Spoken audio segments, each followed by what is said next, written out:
पण मग ज्याला ज्या भाषेत कळेल तसं मी ऐकायला येतो. ध्वनी ही माझी खूप जवळची मैत्रीण आहे बरं का. तिच्याशिवाय मी अपूर्णच आहे. खरं तर तिच्याशिवाय माझं अस्तित्वच नाही. ती आहे म्हणून मी आहे. ताल आणि स्वर हे माझे दोन अभिन्न बाजू असून नृत्य हे माझी शृंगार आहे. जसं कमळाच्या फुलावर गुणगुण करीत फिरणारा भवरा व हळूच वाऱ्याच्या झोक्यात नृत्य करणाऱ्या त्या फुलातही माझं अस्तित्व आढळून येते. फक्त बघणाऱ्याच्या नजरेत संगीताची पारख असावी. मी खूप कोमल आणि नाजूक आहे. नुकत्याच जन्माला आलेल्या बाळाप्रमाणे संवेदनशील तर विजेच्या कडकडण्यासारखा उग्रपण आहे. जेवढा कर्णप्रिय आहे तेवढाच कर्कशपण आहे बरं का. मी हसवणाऱ्याला रडवू शकतो तर रडवणाऱ्याला हसवू शकतो.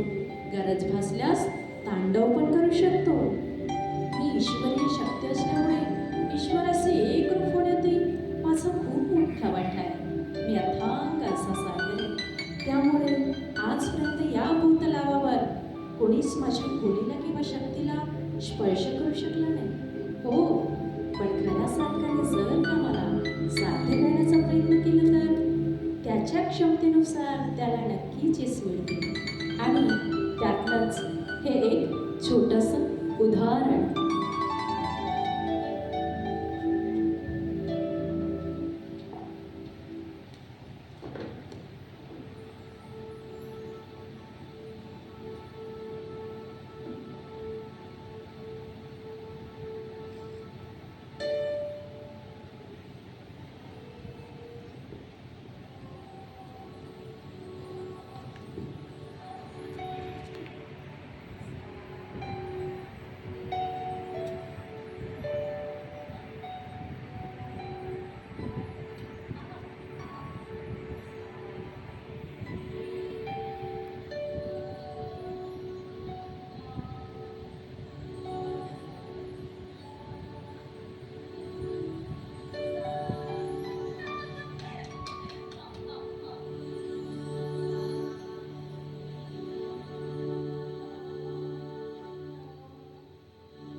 संगीत संगीत संगीत संगीत हा अथांग असा सागर आहे ना.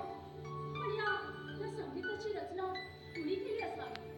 कुणी म्हणतात ब्रह्माजीने शिवजीला, तर शिवजीने सरस्वतीला, तर सरस्वतीने नारदाला, तर नारदाने गंधर्व किन्नरांनी अप्सरांना. पण ताल आणि स्वरांची भाषा तर रागांची रचना कोणी केली असावी?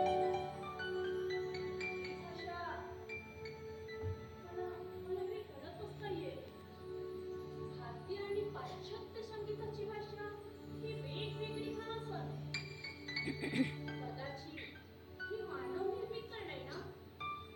असो, खरं तर संगीताला कुठलीही भाषाच नाही. संगीत हे निसर्गाचे अभिन्न अंग आहे.